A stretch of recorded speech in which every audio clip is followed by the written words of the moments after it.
नमस्कार, आप देख रहे हैं न्यूज फॉर नेशन और मैं हूं प्रियदर्शन। देश के 4 राज्यों में विधानसभा चुनाव के आज परिणाम आ रहे हैं और इसके साथ ही चारों के चारों राज्यों में भारतीय जनता पार्टी और कांग्रेस के बीच में कांटे का मुकाबला देखा जा रहा है। दरअसल हम अगर बात चाहे राजस्थान की करें, मध्य प्रदेश की करें या फिर छत्तीसगढ़ की करें, तीनों राज्यों में कांग्रेस और भारतीय जनता पार्टी एक दूसरे पर जो शुरुआती रुझान आ रहे हैं, उन शुरुआती रुझानों में कई सीटों पर एक दूसरे को काफी कड़ी चुनौती दे रहे हैं। और इसके साथ ही साथ तेलंगाना में बीआरएस यानी कि जो वहां की सत्ताधारी दल है, उसको भी कांग्रेस की ओर से कड़ा मुकाबला देखने को मिल रहा है और यहां भी कांग्रेस ने एक बड़ी बढ़त बनाई है। तो अगर हम बात करें चारों राज्यों के चुनाव की जो शुरुआती रुझान आए हैं, उसके अनुसार अगर हम मध्य प्रदेश में बात करें तो मध्य प्रदेश में कुल 230 विधानसभा की सीटें हैं और यहां पर जो शुरुआती घंटे के चुनाव के रुझान आ रहे हैं, उसमें भारतीय जनता पार्टी और कांग्रेस के बीच जो यह मुकाबला चल रहा है, उसमें भाजपा के पाते में अभी फिलहाल 115 से ज्यादा सीटें जाते दिख रही हैं, जबकि कांग्रेस ने 87 से ज्यादा सीटों पर बढ़त बना रखी है। यानी कि यहां पे जो कांग्रेस और भारतीय जनता पार्टी के बीच का मुकाबला है, उसमें शुरुआती रुझान में भाजपा ने एक मामूली बढ़त कांग्रेस के ऊपर बना रखी है। इसके अतिरिक्त यहां पर 2 सीटें ऐसी हैं जहां अन्य यानी कि जो अलग अलग निर्दलीय या अन्य दलों के उम्मीदवार हैं, वो भी काफी यहां पर अपनी बढ़त को बनाए हुए हैं। और अगर हम मध्य प्रदेश की 230 सीटों की बात करें तो यहां पे मौजूदा समय में भारतीय जनता पार्टी की सरकार है और ऐसे में जो पिछले दिनों जो एग्जिट पोल आए थे, उन एग्जिट पोल में भी यह संभावना जताई गई थी कि भाजपा यहां पे सरकार बना सकती है। और शुरुआती रुझानों में कुछ वैसा ही दिख रहा है कि मध्य प्रदेश में एक बार फिर से कमल खिल सकता है। लेकिन अगर हम बात करें राजस्थान की, तो राजस्थान में जहां की 199 विधानसभा की सीटों के आज चुनाव परिणाम आ रहे हैं और वहां पर भी भारतीय जनता पार्टी और कांग्रेस के बीच कड़े मुकाबले की बातें एग्जिट पोल में की गई थी। तो शुरुआती घंटे यानी कि जो शुरुआती घंटे की मतगणना हुई है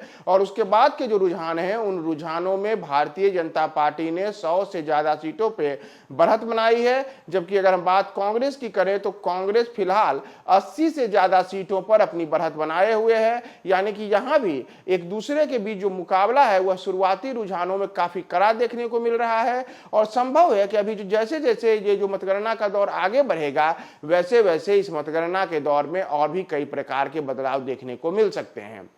और वहीं अगर हम बात छत्तीसगढ़ की करें तो छत्तीसगढ़ में जैसा अनुमान लगाया जा रहा था कि 76 सदस्यीय छत्तीसगढ़ विधानसभा चुनाव में इस बार कांग्रेस की फिर से वापसी हो सकती है, तो शुरुआती रुझानों में फिर से कुछ वैसा ही दिख रहा है और छत्तीसगढ़ की 76 विधानसभा सीटों में 40 पर कांग्रेस ने पहले घंटे के चुनाव की जो मतगणना हुई है, उन रुझानों में बढ़त बना रखी है, जबकि 35 से ज्यादा सीटों पर भारतीय जनता पार्टी के खाते में जाते दिख रही है। यानी कि यहां काफी नजदीक का मुकाबला है, लेकिन इसमें कांग्रेस फिर से एक बार राज्य में अपनी सत्ता को बचाते दिख रही है। लेकिन तेलंगाना में स्थिति काफी भिन्न है और तेलंगाना की जो सत्तारूढ़ बीआरएस है, उसको इस चुनाव में एक बड़ा झटका लगते दिख रहा है और एक बार फिर से दक्षिण भारत में कांग्रेस ने अपने मजबूत दबदबे को बनाते हुए तेलंगाना में पहली बार सत्ता में वापसी को लेकर के एक बड़ी उम्मीद जगी है। अगर तेलंगाना की हम बात करें तो तेलंगाना में जो वहां पे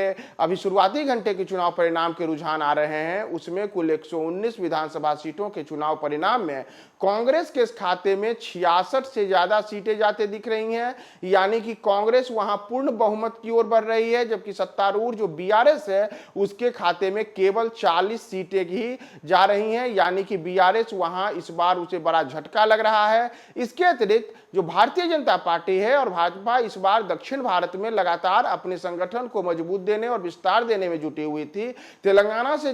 भाजपा को बड़ी उम्मीद थी, लेकिन भाजपा को तेलंगाना में बड़ा झटका लगा है और यहां भारतीय जनता पार्टी का कमल एक बार फिर से खिलता नहीं दिख रहा है और शुरुआती घंटे के चुनाव रुझानों में भाजपा को यहां केवल 5 से 6 सीटों पर ही सिमटता हुआ दिखाई दे रहा है। यानी कि भारतीय जनता पार्टी के लिए तेलंगाना में फिर से कमल के लिए कोई खास आस नहीं बची है। तो शुरुआती घंटे के जो चुनाव परिणाम के जो रुझान आ रहे हैं, इन रुझानों में यह स्पष्ट दिख रहा है कि छत्तीसगढ़ और तेलंगाना, जहां इन 2 राज्यों में कांग्रेस करीब करीब पूर्ण बहुमत की सरकार बनाते दिख रही है, वहीं अगर हम बात राजस्थान और मध्य प्रदेश की करें तो इन दोनों राज्यों में शुरुआती रुझानों में दोनों पार्टियों यानी कि कांग्रेस और भारतीय जनता पार्टी के बाद फिलहाल एक कांटे का मुकाबला है। और जैसे जैसे चुनाव परिणाम आएगा हम आपको तमाम अपडेट्स बताएंगे कि चारों राज्यों में किन किन सीटों पर कौन कौन से उम्मीदवार जीते हैं, कहां किसकी जीत हुई है और इसमें किसकी सरकार बन रही है। तो आज